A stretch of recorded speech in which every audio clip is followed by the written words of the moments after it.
Nous allons les encourager.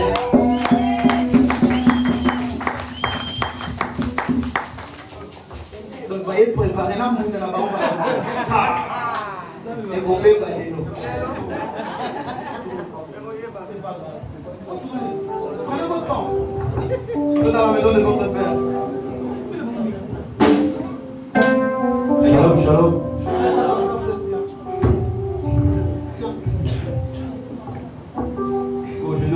Entre moi et mon frère Shadrach pour chanter pour notre Seigneur. Mais avant tout, on voulait seulement demander l'aide de notre maman Yvette et maman Eliane pour nous aider un petit peu. Alors là, il y a une surprise.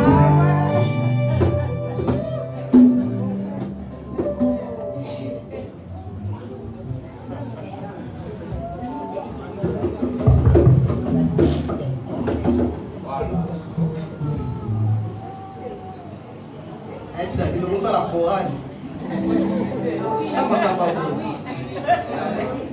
Papa bazar. Moi chorale, ça va bien papa.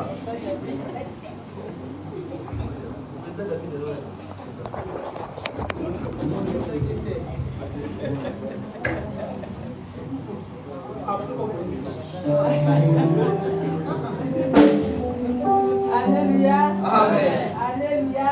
Amen. Aïe, aïe, aïe, aïe, aïe,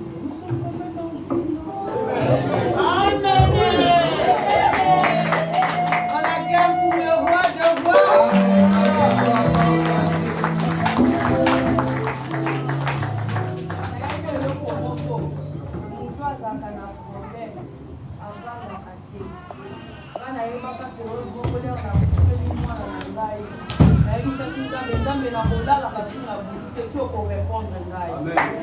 Et puis, le roi Nazaki n'a problème na luka ki zambe wana pe na moni donc soko kobeta maboko yo soko kovanda yo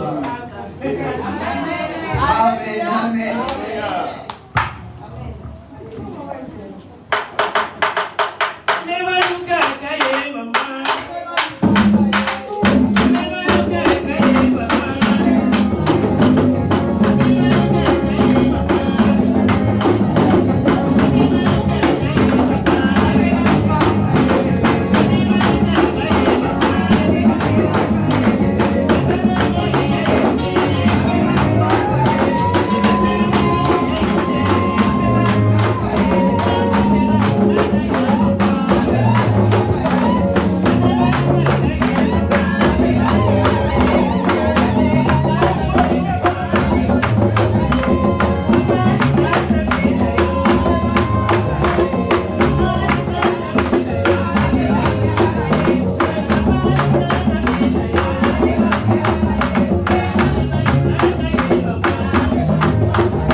Sois ton puissance.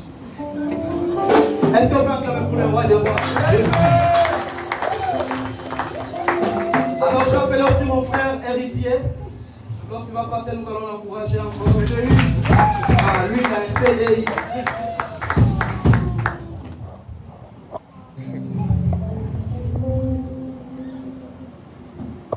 Alléluia. Amen. Alléluia. Amen. Nani mokonzi. Yes. Yesu azamana. Amen. Nakestemane yo medike yoko yani yoko mawape pasi yawe oti koko malisumu eloko yo salana note yomoko umeni na bosantu ebadaboni yoko malisumu yaya nanga yo monina ya mote ezanga tena neitaki yo pasoro Pasoyo, na meritaki yango, na meritaki pasoyo.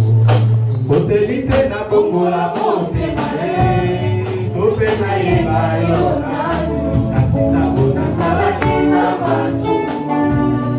Kasi yo kipiliwa osipeta esika na ngayo, napenda komi mosato, yawe tika lelo na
Bon, pour la deuxième fois, j'appelle encore Maman Eliane.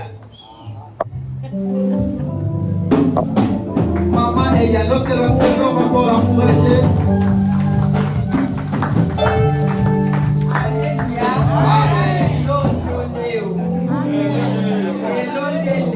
Amen. Ah. Avec sa sœur encore. Aujourd'hui, là, c'est le système des tam-tams. Alléluia. Alléluia. oyo ebimaki lobi na ngomba. Eza nzembo na biso ya ngomba. Donc j'ai chanté ça hier à la montagne. En tout cas, bateau.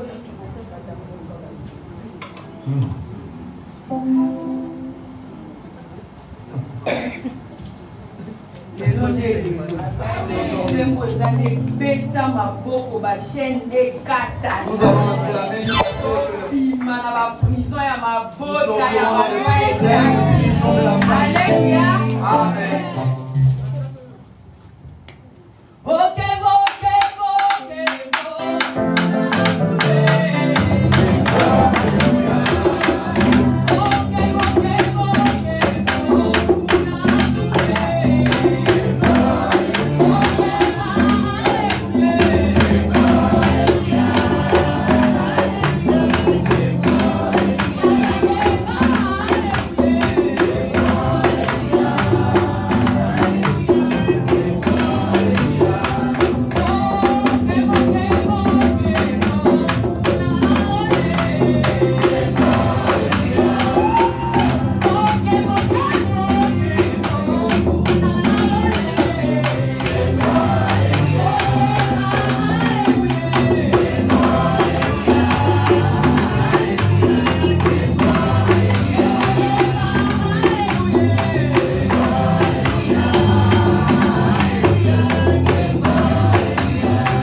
aujourd'hui que Dieu te donne ce pourquoi tu l'as demandé. Que Dieu te donne tout aujourd'hui au nom de Jésus. Je n'ai pas entendu, je disais que Dieu te donne tout au nom de Jésus. Recevez tout ce pourquoi tu avais demandé aujourd'hui. Ah, merci beaucoup, Maman Eliane. Ah, je vais appeler encore un autre qui a un CDI, Papa David. Lorsqu'il va passer, on va encore l'encourager. Alléluia. Amen. Dieu vivant. L'impression tellement haute que l'Esprit de Dieu est là. Amen. Juste la louange. Donc c'est Eliane, moi qui m'a fait. Même si il y a la louange, on reste dans la louange. Amen. Amen. Oh!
Dans la maison de Dieu, on n'est jamais triste. Parce que David a dit, je suis toujours content, joyeux lorsqu'on me dit, allons dans la maison de l'Éternel.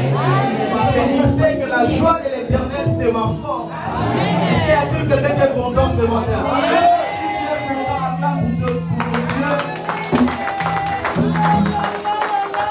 C'est pas fini, c'est pas fini. C'est pas encore fini. C'est pas encore fini. Hey! Valérie Bobatier.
Je vais laisser la place à nos bien-aimés.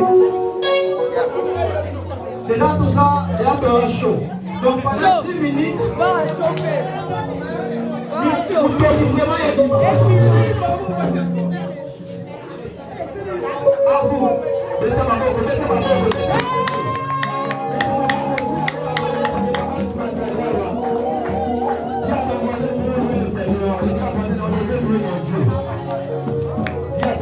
Que je vais chanter pour la gloire de Dieu. Dis à ton voisin, je suis dans la joie parce que je suis dans la maison de l'Éternel. Est-ce que tu as la joie de l'Éternel en toi? Est-ce que tu as la joie de l'Éternel en toi?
Jésus est ici là, maman. Est-ce qu'on peut se mettre debout? Nous allons prier pour la parole de Dieu. C'est vrai que Dieu nous a entendus, nous a écoutés. Maintenant, nous devons l'entendre et l'écouter aussi. Là où tu es, tu vas encore te mettre debout pendant juste 2 ou 3 minutes. Après, nous allons nous rasseoir. Lèvons-nous, s'il vous plaît. Prie à Dieu, prie à Dieu, prie à Dieu. Moi, je ne veux pas que tu sors de la même manière que tu es venu. Mais dis à Dieu qu'il puisse te parler. La Bible déclare, sa parole est comme une marque entre nos mains, un signe sur nos fronts. Si les autres, ils auront la marque de la bête, nous aurons la marque de Jésus-Christ.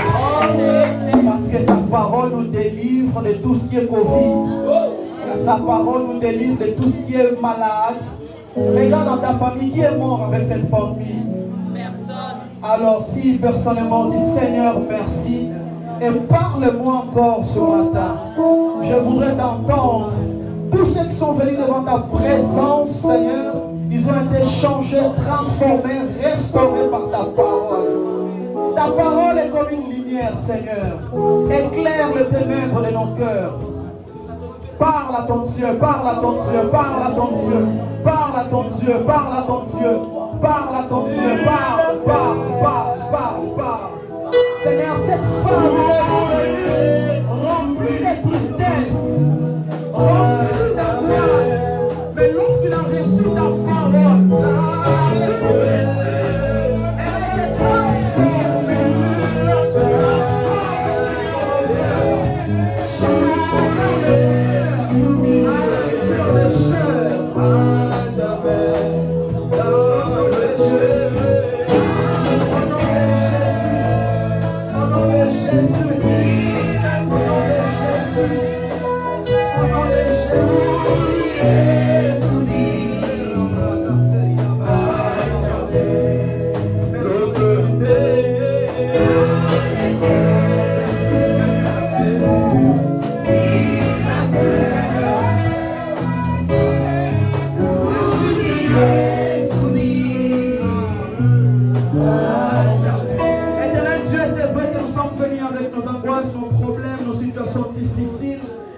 Cela est intéressant car la Bible déclare, vous tous qui êtes fatigués et chargés, venez avec moi et je vous donnerai du repos. Seigneur, donne du repos dans la vie de quelqu'un. Regarde cette femme qui est remplie d'angoisse, d'amertume, de douleur.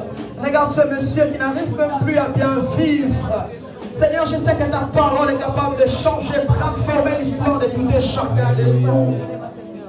Je sais que quelqu'un aura un témoignage.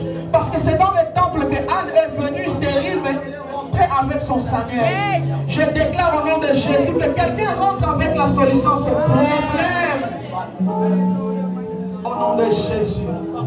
Au nom de Jésus. Amen. Amen. Est-ce qu'on peut acclamer encore pour notre papa? Non, je disais, tu peux acclamer encore pour notre papa.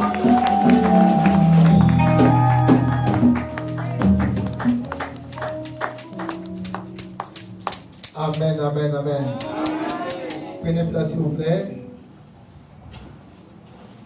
Que Dieu vous bénisse abondamment. Amen, amen, amen.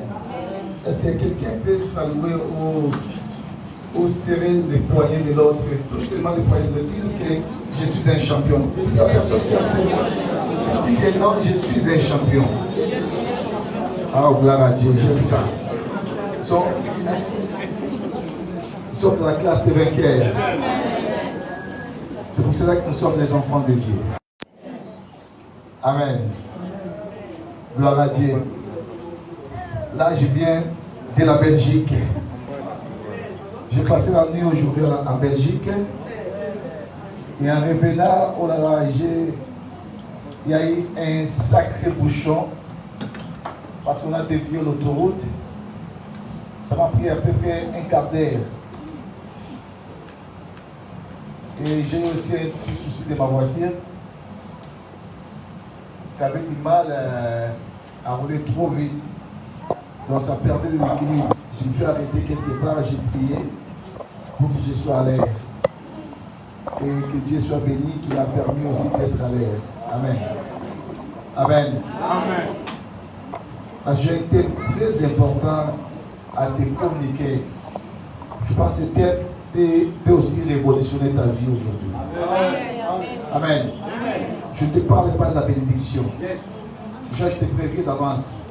Je ne te parle pas de la bénédiction aujourd'hui. Mais je te parle d'un thème qui peut révolutionner ta vie. Ça fait partie de tes parcours sous le soleil. Ça fait partie de ta préparation sur la terre.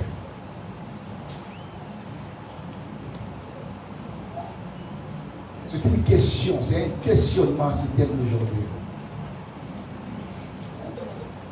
Où te trouveras-tu après ta mort? Amen. C'est un questionnement. Où te trouveras-tu après ta mort? Si vous constatez ces derniers temps, bien aimé, il y a toute une série de morts. Il y a beaucoup de morts ces derniers temps. Depuis que je témoigne jusqu'à aujourd'hui, bien aimé, et j'ai constaté que ces derniers temps, il y a plus de morts quand on était morts. Vous savez, à l'époque, on avait du mal à aller là où il y a les deuils. Mais aujourd'hui, les deuils, ça devient quelque chose de normal. Si vous regardez dans les réseaux sociaux, on voit même des gens vendent quelque part et il y a un cadavre à côté, les gens sont à l'aise. Donc, aujourd'hui, on a normalisé la mort. Tellement que la mort a pris une grande ampleur dans la société et ça devient quelque chose de normal. Mais toutefois, sans oublier que quand les gens meurent, il y a des endroits que les gens partent. C'est là où je voulais découvrir avec nous. C'est là où je voulais que toi, tu puisses te situer dès ton vivant. Dès que tu as envie, bien aimé, tu dois savoir quand tu mourras, où tu vas te retrouver.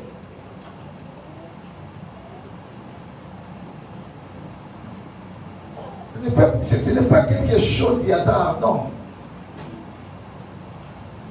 C'est dès ton vivant que tu dois te préparer par rapport à cet événement-là. Parce que cet événement-là frappe tout le monde.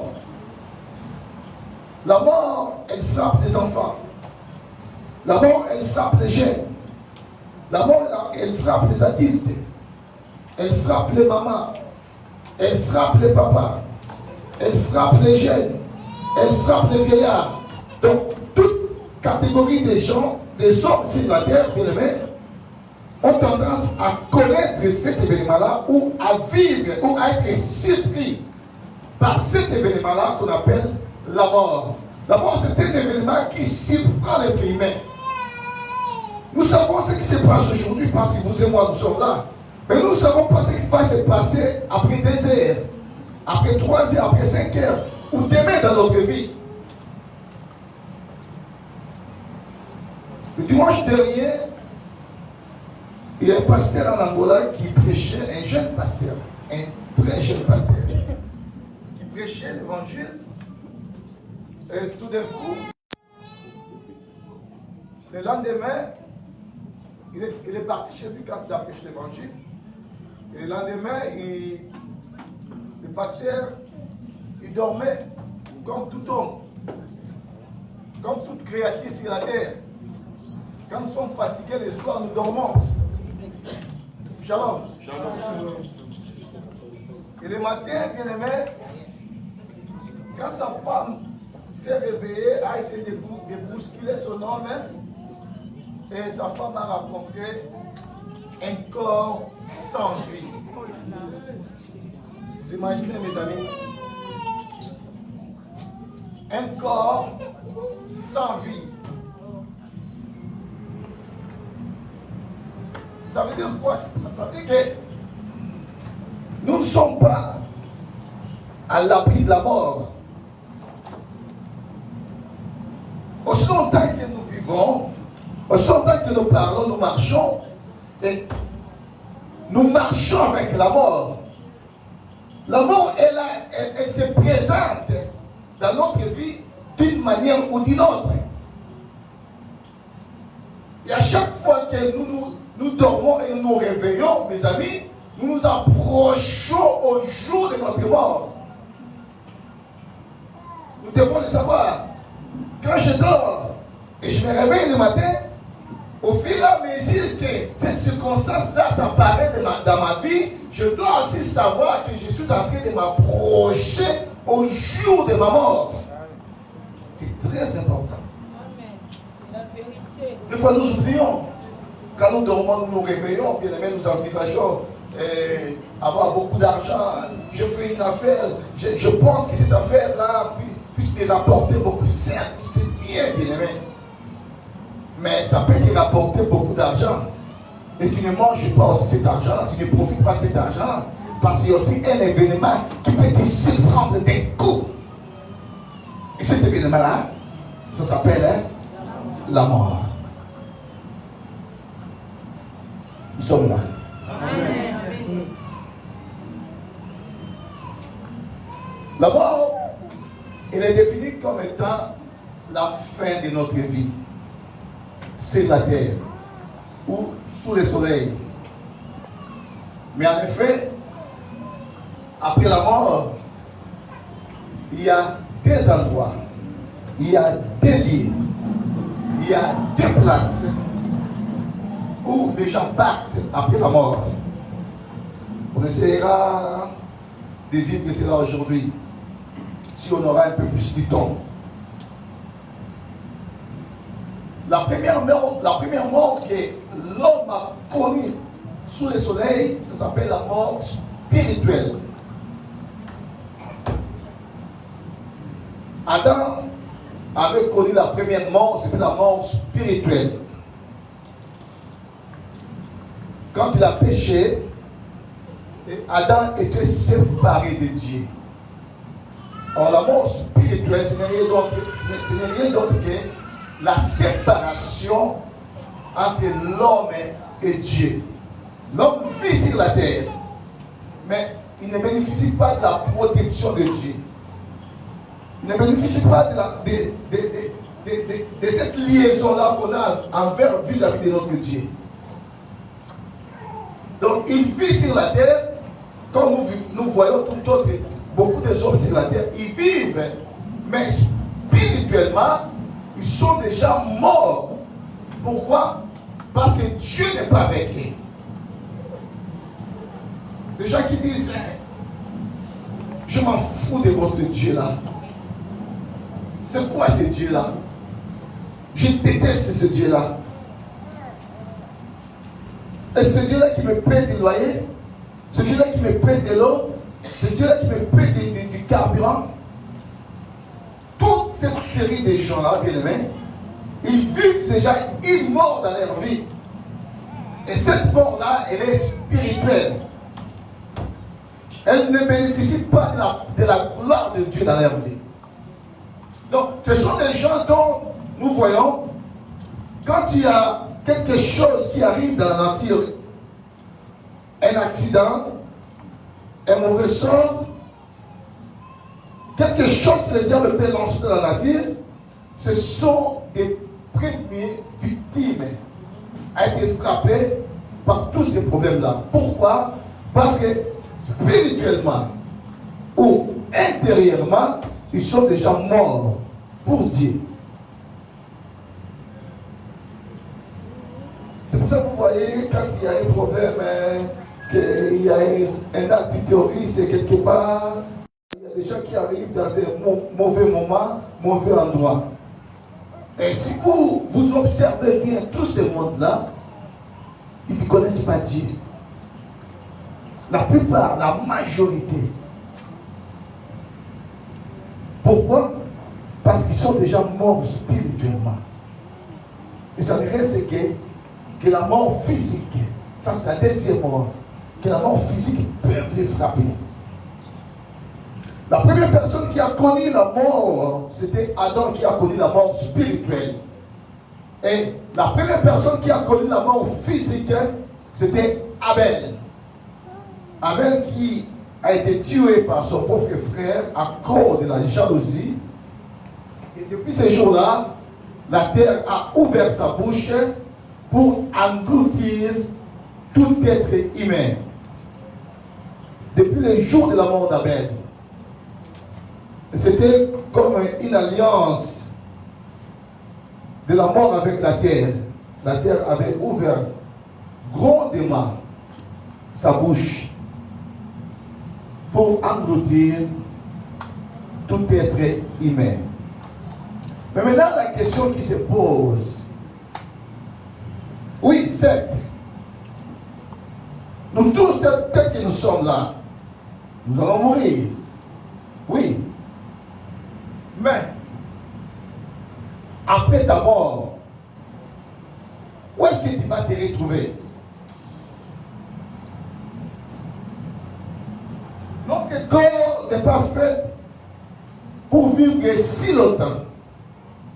C'est pour ça que vous allez remarquer, arrivé à un certain âge, le corps commence à se fatiguer, le corps commence à s'acquiser des maladies, des problèmes, tout ça, parce que le corps humain, il est fait comme ça.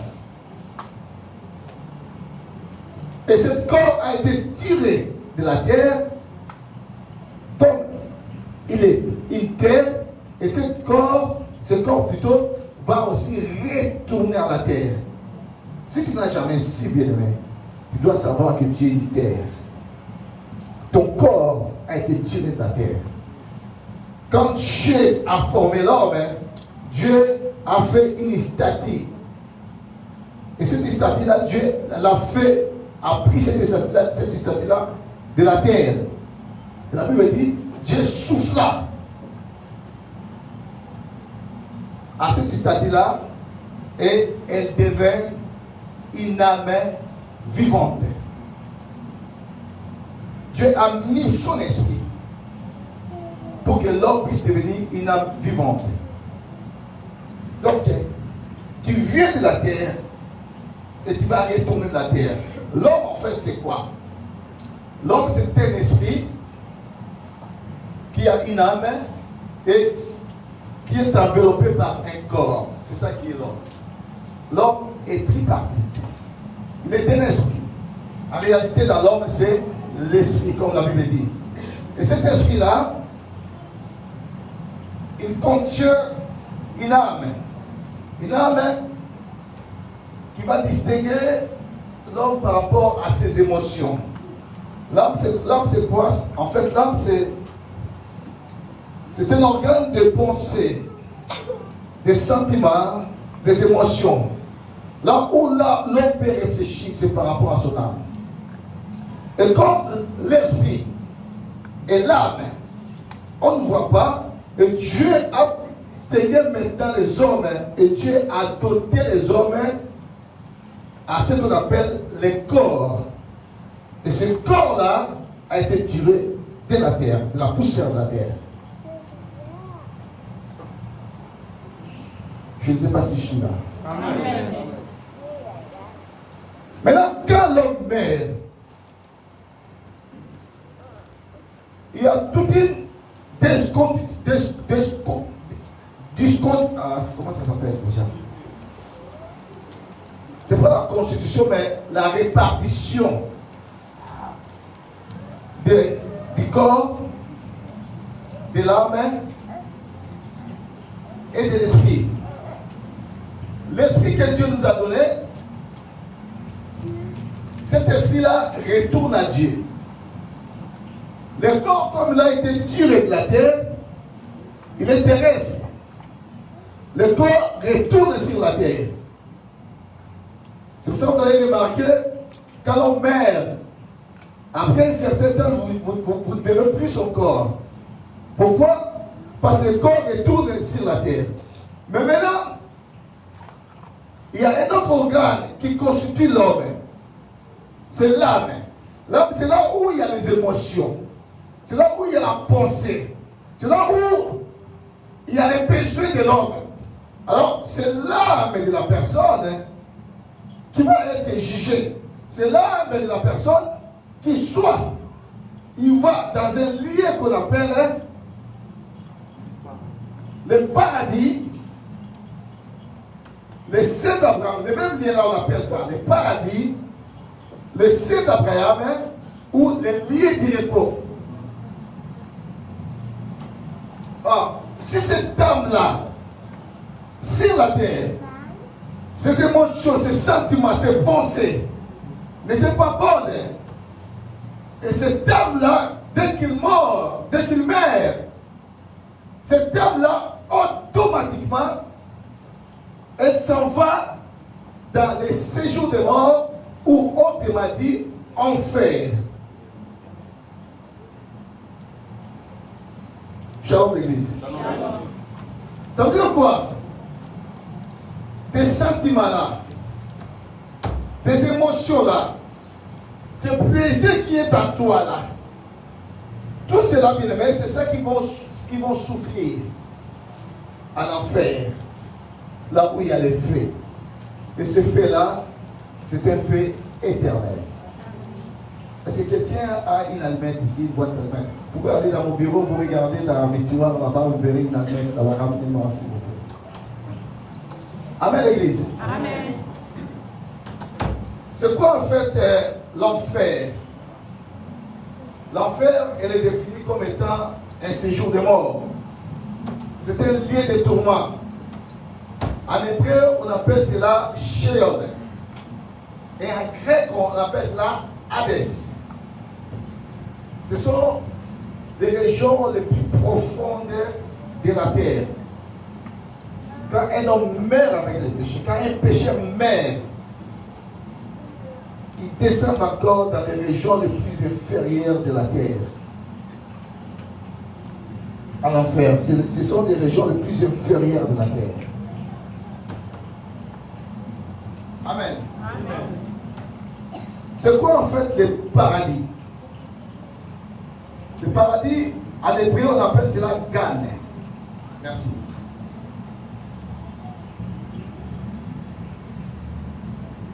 Et en grec, on appelle cela Paradisos. C'est un jardin fertile, symbole de la prospérité. C'est un lieu céleste où les élus mangeront de l'arbre de la vie après leur mort.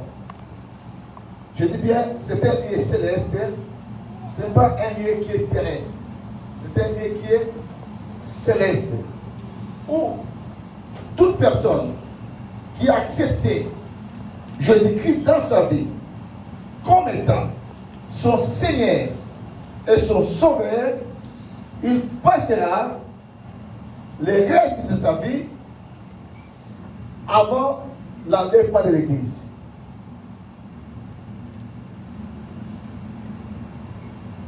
Je répète, c'est un endroit de repos. C'est aussi le sein d'Abraham, que tout juste, ceux qui craignent l'Éternel, ceux qui craignent Dieu, ceux qui ont accepté, je pèse mes mots, ceux qui ont accepté Jésus-Christ comme étant l'ex-Seigneur et l'ex-Sauveur, après leur mort, ça veut dire, les anges viennent prendre toute personne là pour les transporter. Nous voyons une personne morte comme ça, mais pas avec nos yeux là. Il existe aussi des yeux qui sont spirituels. Et dans l'œil spirituel, il y a des anges qui viennent. Dès que la personne rend son âme, avant même qu'il soit enterré, dès qu'il rend son âme, le reste que nous voyons, c'est le corps. Toute cérémonie que nous voyons là, que les commentaires dans un cercueil de 10 millions de dollars, commentaires dans un cercueil de 0 euros, commentaires tel que je suis là, ça ne fait rien. Amen. Amen. Ça ne définit pas ma vie si j'ai hérité le royaume des cieux ou j'ai hérité l'enfer. Ça ne définit rien. On peut m'enterrer comme ça, tel que je suis mort, bien aimé, sans un cercueil, et dès que je rends l'âme, les anges viennent me prendre pour me transporter dans les seins d'Abraham. Quelqu'un qu'on a enterré, avec une grande cérémonie, avec beaucoup de hommes d'État, avec des grandes célébrités. Et dès qu'il est là, mes bien-aimés, il peut déjà commencer à souffrir dans les Sheol, dans l'Hadès, dans les séjours de mort, dans l'enfer. Il commence déjà à souffrir. Ce qui reste là, c'est le corps. Peu importe les soins que vous allez faire dans ce corps-là, ce n'est qu'une terre et qui doit retourner sur là. C'est ça en fait. C'est-à-dire, tout ce que j'ai alimenté mon corps durant tous mes séjours sur la terre, tout ce que j'ai donné à mon corps, le plaisir, la volonté, je ne sais pas moi, des make-up, tout cela bien aimé. Après la mort, ça n'a plus d'importance. Shalom. Tout ce que j'ai nourri à mon corps, comme on dit, on est encore jeune, on doit faire la vie, on va se taper des femmes, excusez-moi l'expression, on va se taper des mecs, excusez-moi l'expression. Ça ne servira à rien. Au contraire, ça va te ramener dans un endroit qu'on appelle l'Hadès, le Sheol, les séjours des morts, pour une mort éternelle. L'homme en soi, il est éternel. Dieu a mis dans l'homme, comme Dieu est éternel, l'homme aussi est éternel. La Bible dit, Dieu créa l'homme à son image et selon sa ressemblance. Dieu a mis dans l'homme la pensée de l'éternité. Ça veut dire quoi? L'homme est éternel. Il y en aura des hommes qui mourront et qui passeront leur éternité en enfer. Et il y en aura d'autres hommes qui mourront et qui passeront leur éternité dans la nouvelle Jérusalem. C'est-à-dire dans des plaisirs extrêmes. Parce que l'homme a la nature de l'éternité. C'est pour ça que Dieu a créé l'homme à son image et à sa ressemblance, pour lui donner cette nature-là de l'éternité. L'homme est différent des animaux. Quand un animal meurt, c'est fini. Mais l'homme, non. L'homme a la nature de l'éternité. Vous savez, l'homme a seulement peu de temps sur la terre, mais le reste du temps de l'homme est réservé pour l'éternité. Je ne sais pas si je me fais savoir. Amen. Donc sur la terre, nous avons peu de temps. C'est pour cela que vous allez remarquer, quand nous étions des morts, mais notre corps, on était vitrés, tout ça. Mais au fur et à mesure que nous avançons, nous commençons à acquérir aussi des problèmes, des maladies. Il y avait des maladies que je n'ai pas connues de mon jeune âge, et je commence à en avoir en vieillissant de plus en plus. Pourquoi? Parce que ce corps que l'homme porte n'a pas la nature de l'éternité. Ce corps, comme il a été tiré de la terre, il va y retourner aussi. Shalom l'église. Ouvrons nos Bibles, s'il vous plaît. Papa David, nous sommes dans le livre de Luc 16. 19 à 31. Est-ce qu'on peut, bien aimé, honorer la parole de Dieu à ce devant, s'il vous plaît? Amen. Au nom de Jésus, Luc 16, de 19 à 31. Amen. Ça nous dit ceci. Il y avait un homme riche qui était vêtu de pourpre et de fin lin, et qui chaque jour menait joyeusement et bruyante vie. Un pauvre nommé Lazare était couché à sa porte pour faire ulcère, et désireux de se rassasier de miettes qui tombaient de la table du riche, et même le chien venait encore lécher ses ulcères. Le pauvre mourut, et il fut porté par les anges dans le sein d'Abraham. Le riche mourut aussi, et il fut enseveli. Dans le séjour des morts, il leva les yeux Et tandis qu'il est en proie au tourment, il vit de loin d'Abraham et Lazare dans son sein. Il s'écria, Père Abraham, aie pitié de moi, et envoie Lazare pour qu'il trempe les bouts de son doigt dans l'eau, et me rafraîchisse la langue, car je souffre cruellement dans cette flamme. Abraham répondit, mon enfant, souviens-toi que tu as reçu le bien pendant ta vie, et que Lazare a eu le maux pendant la sienne. Maintenant, il est ici consolé, et toi qui souffres. D'ailleurs, il y a entre nous et vous un grand abîme, afin que ceux qui voudraient passer d'ici vers vous ou de là vers nous ne puissent le faire. Le riche dit, je te prie donc, Père Abraham, d'envoyer Lazare dans la maison de mon père, car j'ai 5 frères. C'est pour qu'il atteste ces choses, afin qu'ils ne viennent pas aussi dans ces lieux de tourment. Abraham répondit, ils ont Moïse et prophète qu'ils écoutent. Et il dit, non, Père Abraham, mais si quelqu'un de mort va vers eux, ils se repentiront.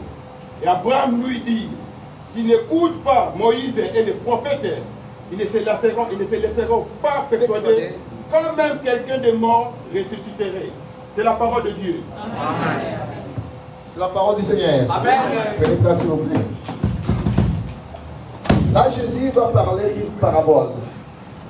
Quand on parle d'une parabole, ça veut dire tout simplement, c'est une réalité de la vie spirituelle qui est comparée aux choses qui sont naturelles. C'est ça une parabole. Jésus va montrer une réalité qui est spirituelle. Et cette réalité-là, elle est comparée aux choses qui sont naturelles. C'est ça la parabole. Jésus va parler d'un pauvre Lazare. Un homme qui vivait sur la terre, mais tellement pauvre. Moi-même, son corps était couvert d'ulcères. On pourrait dire que c'était des maladies hémorroïdes. Et ce pauvre-là, il n'avait même pas à manger. Il y avait aussi un riche. Et je ne sais pas dire que ces riches se vêtissaient des poupes et des félins. Ce sont des habits de riches, de la royauté même. Et les riches vivaient dans une vie heureuse sur la terre. Certes, quand on est riche, bien aimé, on se dit des fois, on se manque de rien. On peut payer tout ce dont on a besoin, sauf la mort. On peut payer tout. Parce que la mort, bien aimé, quand elle vient dans la vie d'une personne, la mort n'a pas besoin qu'il soit riche ou pauvre. La mort n'a pas besoin qu'il soit esclave ou libre. La mort n'a pas besoin qu'il soit un enfant ou un grand. Non. La Bible dit même que dans ce combat-là, il n'y a point de délivrance. Quand la mort vient frapper à ta vie, bien aimé, même si tu es un super bishop, bien aimé, la mort va t'atteindre. On a connu passer longtemps la mort d'un grand homme de Dieu au Nigeria. Hein? Cet homme a résisté même les morts. On a dit, il a résisté les morts. Mais lui-même, bien aimé, dans son sommeil, un petit sieste, et après il n'a pas pu se réveiller. C'était comme un rêve, mais il est parti. Il est enterré, il y a de cela, je ne sais pas, depuis le mois de juin, je pense, juin, juillet. Il est enterré. Et l'histoire est finie. Et ce n'est pas parce que tu as ressuscité des morts que toi aussi tu es sauvé. Shalom. Amen. Amen. Parce que tu peux ressusciter des morts. Mais si ta conduite n'est pas bonne vis-à-vis de Dieu, tu vas aller en enfer.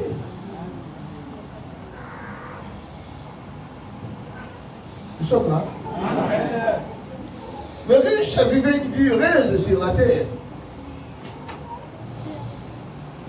Moi-même, quand il mangeait, les pauvres Lazare allaient pour que les riches lui donnent un peu de la nourriture. Mais les riches ne lui donnaient pas. Les riches jetaient des miettes. Ils tombaient sous sa table Et Lazare, bien aimé, était censé d'aller se bagarrer avec les chiens des riches pour en avoir des miettes qui tombaient sous la table du riche. Parce que les riches ne donnaient pas. Si vous remarquez aujourd'hui, bien aimé, les riches actuels sont devenus tellement des égoïstes, des méchants. C'est la parole de Dieu. C'est pas Jean qui dit aux riches, vous qui êtes riches, commencez à pleurer. Ce que nous vivons aujourd'hui, c'est à cause des hommes qui sont des riches aussi. Les riches, ils commencent à penser à éliminer la moitié de la population mondiale. Vous imaginez des idées pareilles? Nous sommes là. Amen. La Bible dit, les riches, quand ils mangeaient, ils n'en donnaient pas à Lazare. Tout ce qui tombait, Lazare se bagarrait avec les chiens pour manger. Moi-même, la Bible dit, les chiens laissaient ses ulcères. Comme son corps était couvert de plaies, les chiens laissaient, mais les chiens ses ulcères. Mais comme la mort frappe tout le monde, frappe les pauvres, frappe les riches, frappe tout genre de personnes, il frappe les généraux, il frappe les rois, il frappe les pasteurs, il frappe les fidèles. La mort frappe tout le monde. La mort, elle n'a pas de déception des gens. Et un jour, la mort a frappé les riches. Écoutez ce que la Bible dit. Quand la mort a frappé les riches, la Bible dit, il fit ensevelir. Il est parti dans les régions les plus inférieures de la terre. Observez bien ce langage que la Bible dit. La mort a frappé deux personnages différents plutôt. Il a frappé les riches et il a frappé les pauvres, Lazare. Mais quand il a frappé les riches fit ensevelir. Mais quand il a frappé aussi Lazare, malgré sa pauvreté, il y a un événement qui lui attendait aussi. Cet événement, c'est la mort. Malgré ta richesse, ta pauvreté, ta beauté, ton intelligence, tout ce que tu peux posséder sur la terre, tu dois savoir qu'il y a un événement qui t'attend dans ta vie. Cet événement-là, il s'appelle la mort. Tu ne vas pas t'échapper. Tu peux être super belle du monde. Miss extraordinaire. Michael Jackson, l'homme le plus célèbre du monde. Mais il y aura un jour que la mort va te frapper. Et quitte à toi maintenant d'aller montrer tes œuvres devant celui qui t'a créé. Tu peux dire que non, je m'en fous de ce Dieu-là. Je suis athée. Certes, tu peux le dire. Tu es encore vivant. Oui, tu peux le dire, bien-aimé. Tu as le droit de dire tout ce que tu penses dans ta vie. Tu choisis Dieu ou tu ne choisis pas. C'est toi qui vois. Dieu, vous savez, des fois, il se pointe comme étant un libre arbitre. Il est là, il regarde. Tu peux faire tout ce que tu veux. Il regarde. Mais il y aura un jour que celui qui t'a créé, il va te demander des comptes de ce que tu as fait sur la terre. Shalom l'église. C'est pour ça, Ecclésiaste dit, jeune homme, réjouis-toi de ta jeunesse. Livre ton cœur dans la volonté. Dieu t'a créé avec un bon corps. Livre ton corps dans la volonté, comme tu veux. Si tu peux te donner à 10 hommes, à 20 hommes, à 30, à 50, c'est toi qui vois. Fais ce qui te semble bon. Dieu t'a créé comme ça. Et t'a créé belle. Fais ce que tu fais. Mais n'oublie pas dans ta vie, celui qui t'a créé, un jour, il te ramènera au jugement. Shalom l'église. Tu peux boire tout ce que tu veux. Tu peux te livrer de la forme que tu veux dans ta vie. C'est toi qui vois. Tu es libre. Dieu est libre arbitre. Il te regarde. Tu peux t'en foutre de la manière que tu veux dans ta vie. C'est toi qui vois. C'est ton temps. Mais le temps, j'aimerais dire à quelqu'un, le temps ne t'appartient pas. Le temps appartient à celui qui a créé les cieux et la terre. C'est Dieu. Le temps appartient à Dieu. Il ne t'appartient pas. Tu peux régner autant que tu voudras. Mais il y aura un jour, la mort va te frapper. Shalom l'église. La mort frappait les riches, ils étaient ensevelis.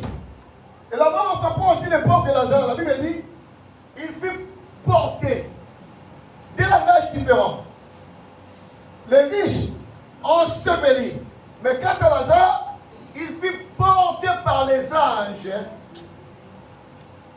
Donc, il était sur la terre, mais il fut porté par les anges dans les seins d'Abraham.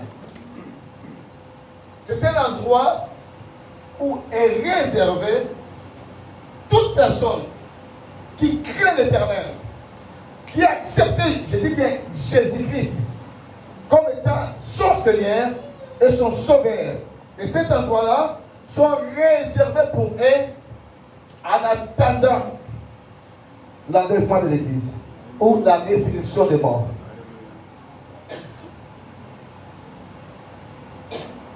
C'était un lieu de jouissance où ceux qui ont servi Dieu dans l'intégralité de leur cœur, dans l'amour, cet endroit-là est réservé pour eux. Donc c'est comme des bons points que Dieu a donnés premièrement pour que vous puissiez vous réjouir. Après cela, quand il y aura la résurrection des morts, ces gens vont encore aller dans la fête des noces. Shalom l'église. Et là, le riche, quand il regardait en haut, il a vu celui qu'il méprisait. Le pauvre Lazare, qui est en haut dans le sein d'Abraham et qui est en train de jouer avec Abraham, dans la joie, dans la gaieté, il avait tout. Mais les riches ont commencé à se demander cet homme-là. Sur la terre, c'était un malheureux, un pauvre. Même son corps était couvert de cerfs. Mais lui, maintenant, dans la joie, il se réjouit de bonnes choses dans le ciel. Et moi qui suis ici, je suis en train de souffrir. De souffrir de quoi? Dans les faits.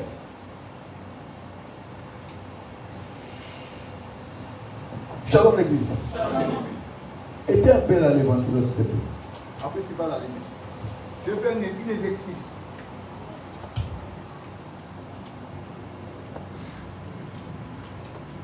Des volontaires, s'ils peuvent venir, s'il vous plaît.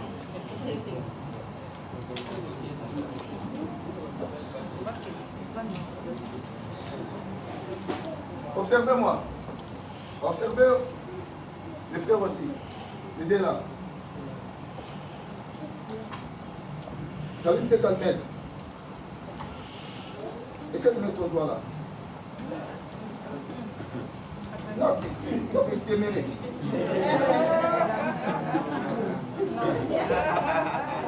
Il s'agit seulement d'un doigt. Hein? D'un doigt, je ne peux pas les faire demeurer 10 minutes dans ce fait-là. C'est du fait-là. Mon doigt, c'est moi. Je ne peux pas rester là pendant 10 minutes. Ça touche directement mon âme. Ça touche directement tous les membres de mon corps. Tous les membres de mon corps deviennent meurtris à cause de ces petits faits-là. Vous imaginez? Les petits faits. Mais maintenant, c'est bon, j'avais seulement besoin de cette personne. Mais maintenant, vous imaginez? Là où, si bien aimé, vous servez Dieu avec l'hypocrisie, si vous servez Dieu avec la sorcellerie, si vous servez Dieu avec la magie, si vous servez Dieu bien aimé avec des commérages, avec des calomnies, si vous servez Dieu avec l'esprit des sirènes, ici à l'église, on vous voit, mais en vous, vous savez que vous avez l'esprit des sirènes. Si vous servez Dieu avec cela, bien aimé, votre sort, ça sera plus que le fer.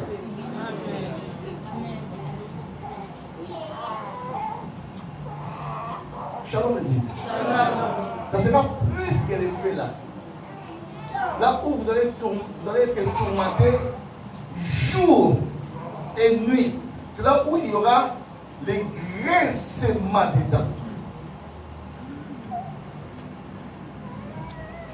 La Bible dit, il est réservé aux hommes de mourir une seule fois. Mais ta vie est précieuse. Il t'est réservé à toi de mourir une seule fois. Après quoi, il y aura des jugements. Si tu joues avec ta vie, demain, bien aimé, on viendra t'enterrer et on va t'oublier. Ma mère est décédée en 2018. Dans ma mémoire, il n'est plus. Je l'ai oublié dans ma mémoire. Je me rappelle des fois quand quelqu'un parle d'elle, que je puisse me rappeler. Mais dans ma mémoire, ma mère n'est plus. Elle est oubliée complètement dans ma mémoire. Chaque jour quand je pense, je ne pense pas à la mort de ma mère. Elle est oubliée. L'homme, un jour, quoi qu'il en soit, quoi qu'il en coûte, quoi qu'il arrive, tu t'apparaîtras bien-aimé devant celui qui t'a créé. Amen.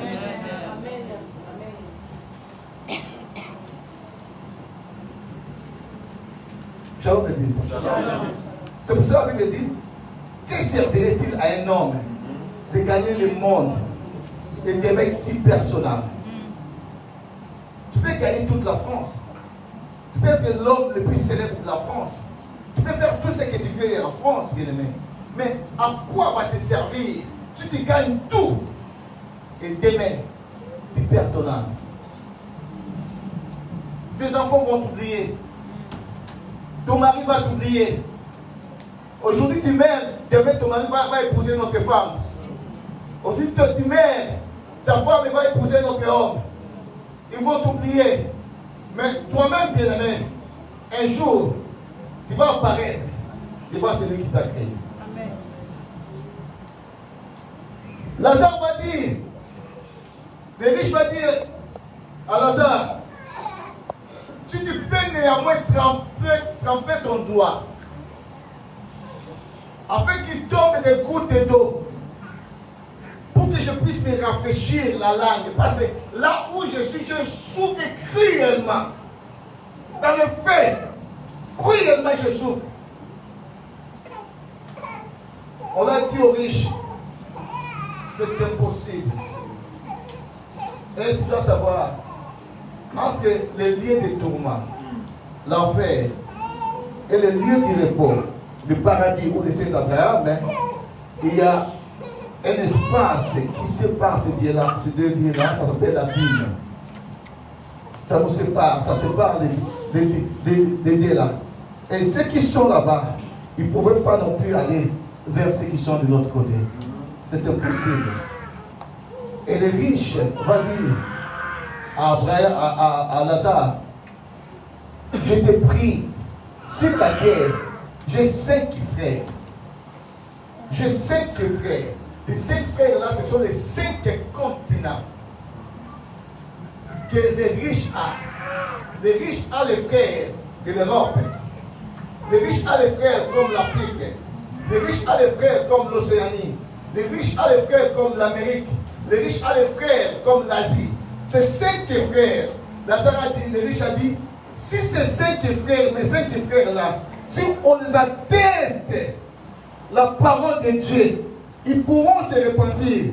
Même si quelqu'un ressuscite des morts, qu'ils les attestent aussi la parole de Dieu.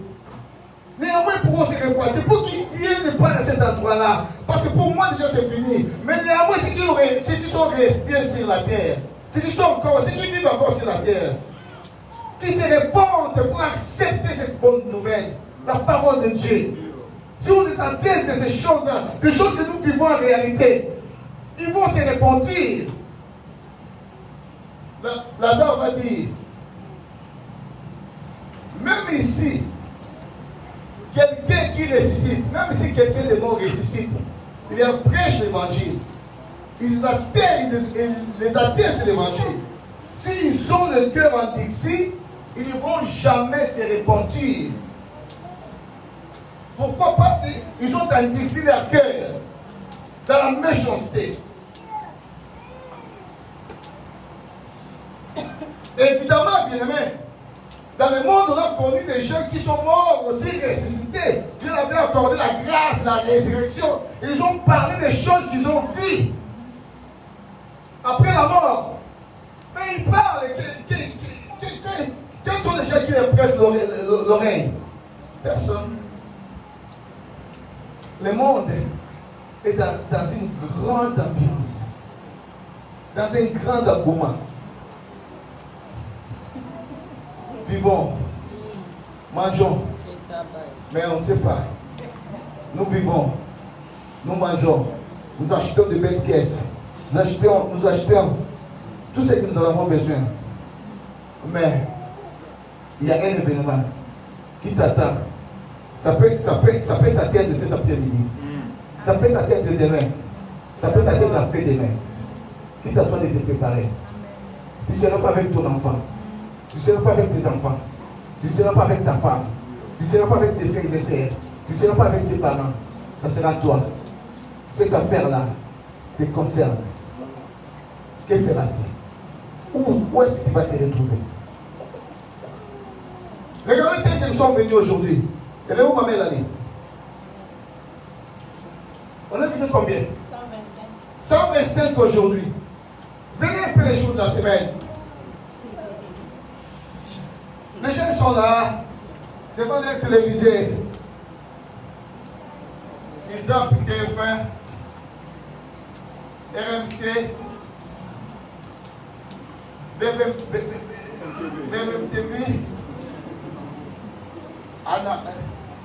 YouTube, la routine. Mais ils oublient que la Bible dit la foi vient de ce qu'on entend, et ce qu'on entend vient de la parole d'Éden. La foi vient de ce qu'on entend, et ce qu'on entend vient de la parole de Macron. La foi vient de ce qu'on entend, et ce qu'on entend vient de la parole de Bill Gates. Bill Gates peut dire ce qu'il peut dire. La mort va l'atteindre. La mort va l'atteindre. Il y aura des comptes à rendre avec Dieu. Mais la Bible dit, la foi vient de ce qu'on entend, et ce qu'on entend vient de la parole de Dieu. Un enfant de Dieu doit avoir la soif d'écouter la parole de Dieu. On devient pire à cause de la parole. Les gens fouillent l'église. Les gens respectent tout. Je respecte mon boulot. De toute façon, on est en France. On est en France. La France, c'est Eldorado. C'est là où on a tout déjà. Quelles affaires là? Je viens seulement le dimanche. Oui, je viens le dimanche. Mais Dieu n'est pas un Dieu de dimanche. Amen. J'aimerais te dire, Dieu n'a jamais été un Dieu de dimanche. Dieu c'est un Dieu de lundi, un Dieu de mardi, de mercredi, de jeudi, de vendredi, de samedi et dimanche. Amen. Amen. Ça veut dire, les jours que vous et moi, nous sommes dits pour venir consulter notre Dieu, devons venir à l'église. Il y en a qui viennent à l'église, ils laissent ses enfants à la maison. Merci. J'ai encore 5 minutes. Je vais parler vite. Tu crois que tu es sauvé? Les enfants là, ça ne t'appartient pas. Dieu t'a donné des enfants pour que tu leur montres les chemins de Dieu. Si tu n'as jamais su, si tu crois que tu es sauvé, tu laisses tes enfants à la maison. Tu viens seul, tu n'es pas sauvé. Parce que Dieu va te demander des comptes. Shalom l'église.